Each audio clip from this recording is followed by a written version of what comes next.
So guys, narito na nga tayo. Meron tayong Yamaha FZ. Medyo pagpasensya ako na yung pagka-edit ko. Pinalitan ko siya ng classic na round na headlight. So sinalpak ko lang siya. And then this is upuan galing ng XSR 900. Bali ang goal kasi natin dito is matanggal na to, matail tidy siya kasi parang nababalkihan na ako dito sa part na to para mas umangat din yung ano dito, yung gulong, di ba? Kasi malaki ang gulong natin eh. So gusto kong may emphasize yun dito. Lalagyan na lang natin siya ng parang fender sa likod. And then ito nga, palitan natin ng tail tidy. At the same time, pagka ganyan kasi masyadong mataas, pasin ko sa iba, pag ganun. So, tatry natin medyo pantay lang siya. No, na hindi nako-compromise yung ano, kasi gusto ko rin yung may OBR din ako. Yan, gusto ko rin yung yun nga medyo angat siya. So, yun, tatry natin isalpak tong pang XSR, okay?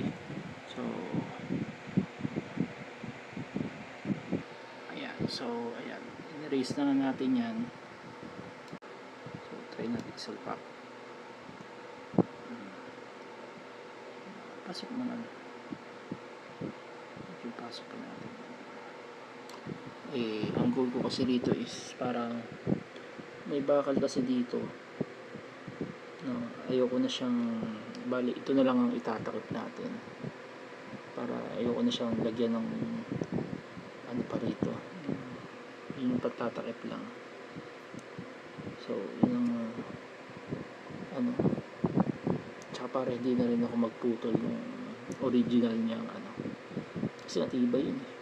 Yung original ng body. No? Wala na masyadong ano. Pero tignan pa rin natin.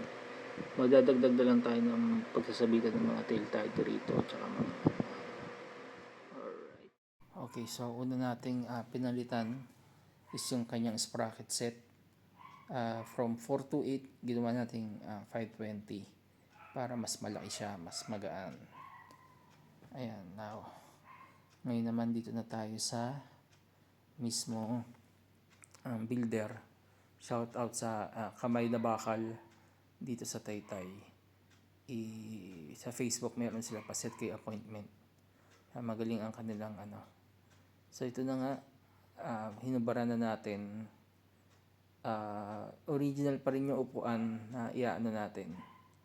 Isasalpak natin. I-reupholster lang, puputulin para nagagamit pa rin yung lock niya.